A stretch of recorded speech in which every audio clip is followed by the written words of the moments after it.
Another breaking news story in Ireland, the Irish government have agreed to purchase a Citywest hotel in Campus for 148 million euros, guys. This is absolutely insane. This is one of the biggest stories of the year, okay? Everybody knows that these are IPAS centers, that this sort of level of immigration isn't working, okay? It's not traditional immigration, it's mass human trafficking from the EU, the UN, and nobody is agreeing with this. You know, and of course, the Irish government have now purchased this hotel. For those who don't know, this hotel is like a huge, massive hotel in Dublin, and they're basically just pushing people into it to try and, you know, make more money, and it's basically just cheap labor, okay, bringing into the country. So, like, comment, subscribe. Let me know your thoughts in the comments down below. We're gonna watch the video first of all from Jim O'Callaghan, the minister, and his cabinet have approved the purchase to buy this city hotel for 150 million nearly. Crazy stuff. The reason Colin and myself are here this afternoon is that we got approval from government this morning to proceed with the purchase of the Citywest Hotel and Campus.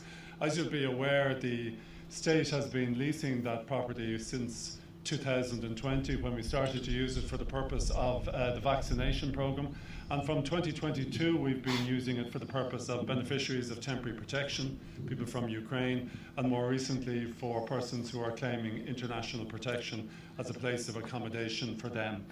So they put everyone mixing in there, and we'll show you guys the video after. There's always fights, there's always Gardaí being called, armed Gardaí, people are running around with knives, people are running around with chairs trying to hit each other. There's always riots there. It's absolutely crazy, lawless, because, you know, this level, like I said, this sort of immigration does not work in Ireland, guys. The people are really pushing back against it. It completely has failed, and, you know, the government have yet to catch up on this for some reason. It's a bit abysmal, honestly. The reason why we wanted to bring this proposal to government today was because it really does represent value for money in terms of the amount of money we're spending on the private commercial sector, as opposed to the savings that can be achieved if we own our own accommodation. And over a period... Also, with them owning it, they can bring in way more people. I think it houses like a few hundred people in it. We'll actually go through the article after this, but it houses so many people. And this is just, again, a step up in the actual immigration process, guys. It's crazy. About 4 years, we believe we'll be in a position where we will have got our money back in terms of the investment.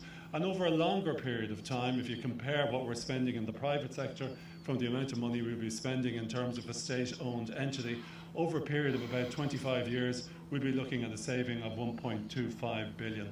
So that's the primary purchase. And we know that the immigration, the IPAS things in Ireland, the IPAS centres, it cost the taxpayers 4.6 billion euro or 4.3 billion, something like that. Crazy amount of money. And of course, guys, taxpayers are paying for this purchase. So you, the taxpayer in Ireland, all my loyal patriots and nationals, are paying for people to come in here and do nothing, not work. You know, refugees, you know, refugee status is just nonsense, really. I mean, it's not really a thing. If you guys talk to anyone that came here legally as an immigrant, refugee status is a bullshit way, you know, to come into a country, honestly. The reason why Colin and myself advocated it this morning. Secondly, it's completely consistent with what's in the programme for government. As you are aware, in the programme for government, we committed to owning 14,000 accommodation units for the purpose of persons seeking temporary or international protection, and this is consistent with it in terms of purchasing accommodation that the state will own, and where people can have accommodation whilst their asylum applications are being processed. We think it's a much more efficient system rather than going around the country trying to secure on a private basis interim accommodation. We're going to buy it for 148.2 million euro. And that's going to result in a significant saving over a period. Up to 4 years we'll have really reached savings in respect of it. So it's going to be far cheaper in the long term in terms of owning it, as opposed to the cost that we're paying at present per person. The government are selling us all down the river. This is great to see. So the state has been leasing the property since 2020. Since 2022, it's been used as a house for temporary protection for people. Okay, 148 million will save money over the long term. I mean, absolutely crazy. Protests by residents. The area about protests outside Leinster House last week by residents. And I don't know if that guy is really tall, or is Jim O'Callaghan, you know, really tall, or is the guy Cullen beside him really short, but they're all like mixed match right there. I don't know what the hell. They look like a flipping SNL sketch.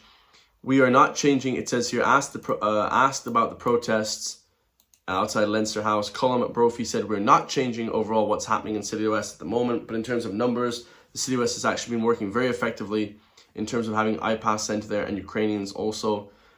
Minister Brophy said that owning the City West, we can save 50% of operation costs.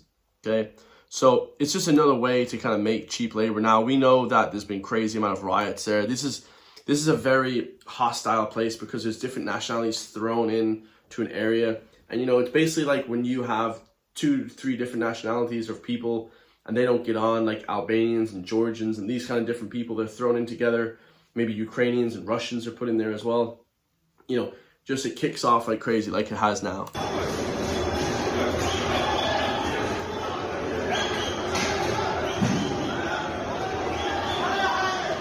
There was like riots there. People were throwing chairs. It was just absolutely insane, guys. Like just a completely lawless area. Completely lawless, guys. I'm not really sure exactly, you know, why they're just trying to, transform the whole country in this way. But it's absolutely insane, guys. So we have another article here. Look what it says here, guys. This is actually ironic right here. Minister for Justice Jim O'Callaghan said he received approval from today's cabinet for the move, which forms a plan to provide 14,000 state-owned beds for asylum seekers. That's nearly the number of homeless people. They could house every single homeless people in this City West hotel, but they just don't want to. They just plain and simple don't want to. Crazy stuff. The 764-bed hotel has been there since 2020, where it brought in Ukrainian refugees. Okay, over 25 years, the state will save 1.25 billion because at the moment, iPass and these sort of ideas to bring in refugees, bring in the world, be a charity towards the whole world, which we don't need to be because they don't give us anything in return apart from maybe some money. Then it costs about 4.3 billion per year or per last 4 years. Now it's going to save up billions, guys, in the next 25 years. So it's absolutely crazy. I mean, they plan on rolling this stuff out and keeping it for a long time. And of course, it currently has a capacity of 2,300 people. Insane, guys. Okay, the leisure center attached, which has 3,000 members, remains open to the local community. So, I mean, there's upwards of what, 2,500 people in this place. Even though there's only 764 beds, it actually houses 2,300 people.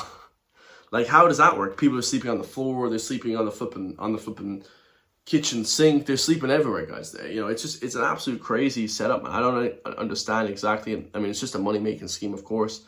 The Travelodge Hotel Group received about 8 million. Hotel in Dublin Airport, Skyline Limited, also received 8 million from its first quarter. So they're making tons of money off this.